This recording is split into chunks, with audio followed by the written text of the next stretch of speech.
السلام عليكم ورحمة الله وبركاته. وعليكم السلام ورحمة الله وبركاته. معك شعلة تي في. اوكي. احنا طبعا خرجنا للميدان اليوم باش نسولوا المواطنين المغاربة في طبعا القرار الكبير اللي اتخذه صاحب الجلالة حفظه الله ونصره بإقالة بن كيران. شنو رأيك؟ الرأي ديالي بأن زعما من حق صاحب الجلالة يتدخل في الصعوبات اللي لقى السي رئيس الحكومة بن كيران في تشكيل الحكومة. داكشي اللي ترتب عليه بزاف ديال الحوايج السلبية، يعني مثلا يعني الناس اللي مثلا غيتقدموا شي كونكورات غيسميتو، يعني كلشي توقف يعني كيتسناو تشكيل الحكومه. داك الشيء التدخل صاحب جلاله. شنو نتوما كشباب كطالبوا هذه الحكومه الجديده اللي ان شاء الله غيختارها صاحب الجلاله بتمعن وان شاء الله باذن الله، شنو كطالبوا نتوما بها؟ واللي تنطالبوا ان شاء الله من هذه الحكومه الجديده هي انها تلبي المصالح والحاجيات ديال الشعب بصفه عامه،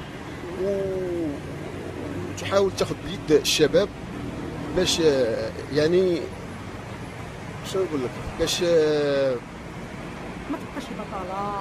هذه حاجه مفروغ منها. بحال مثلا الجميع يهتموا بجميع القطاعات، مثلا قطاع الصحه، قطاع التعليم، قطاع يعني يهتموا بجميع القطاعات اللي غادي يمكن لها تنهض بالمجتمع المغربي ان شاء الله. احنا خرجنا اليوم نكلموا المواطنين نشوفوا شنو رايهم في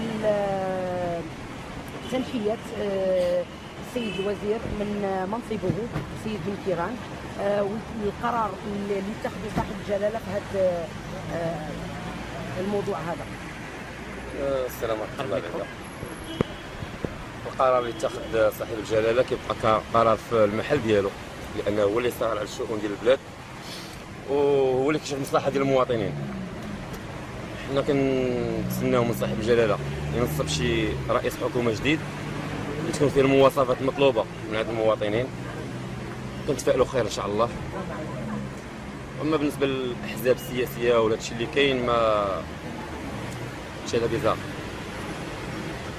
يعني خلاصه القول صاحب الجلاله اللي كيعرف كلشي في هذا النطاق هذا، هو اللي عنده الرؤيه ديالو وغادي يحط الرجل المناسب في المكان المناسب ان شاء الله. شكرا. ولكن اللي خصك هادشي تقولوه ماشي تخبيوه. وصلنا عندك. لا قول اللي بغيتي. انا ما تيهمنيش متخاف حتى من واحد. برافو. رسولي في الثمانينات ومصر في العلوم السياسيه وخمسه ديال الدبلومات. بن كيران كنت تنخرج معاه الماضي. شي بن كيران كنت تنقري اليبو. شنو الاسم ديالك؟ علاش نقولوا؟ لا مش لا صافي. عياد مغربي استاذ عياد مواطن مغربي، ما رايك في قرار صاحب الجلاله بتنحيه السيد بن كيران كوزير، وماذا تطلب من الحكومه الجديده التي ستتشكل باذن الله عما قريب؟ شنو مطالبه؟ اولا بالنسبه للملك انه صادق في هذا الراي، تنأيدو 100%، لان بن كيران ما بغاش يخدم. بن كيران راسيست، بن كيران تيقول شي حوايج اللي هو منافق.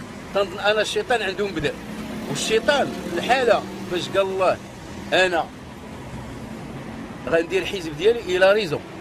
علاش؟ لان لا لوا لا غيزون غير لو سو في سون كوز. وانا تنأيد صاحب الجلاله هنا، لان الملك تيبغي الشعب ديالو، خص الشعب ديالو داخل مع الملك، والملك الا ما حماه الشعب ما كاينش اللي غيحميه.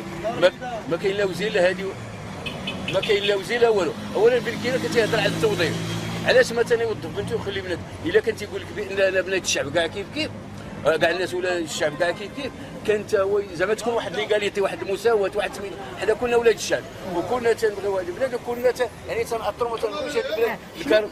شنو كتنتظر من الحكومه الجديده؟ شنو نقول لك بالنسبه للحكومه الجديده؟ انا غتاخذ واحد المثال، غتاخذ واحد اكزومبل، يعني غتستاب تقول ها هو بن كيران البارح كان راكب، دابا هو نزل، اللي ركب تينزل، وهذه زعما مبادره سانوجيستي. اذا معناته انه الحكومه الجديده غتخدم جديه، لان غتعرف انه الملك ديالنا حريص على متابعه. انا نقول لك علاش، لان دابا الشعب الحقيقه الحكومات كل شيء تيمشي بحال الاداره، انت بواحد الاداره الحيوط تيبقى والمسؤول تيمشي، وهكاك حتى بالنسبه الشعب تيبقى مي هذوك تيمشيو بحال انا زعما تنأيد المالك زعما في هذه القضيه صريح جدا واش نقول لك ما غنلقاوش بحالو. شكرا بارك الله. وانا شوف انا ضد كاينه حاجه اخرى، ولكن نتمنى الا كنتي مواطنه مغربيه انك توصل ان الملك قولي معاه جوج حوادث.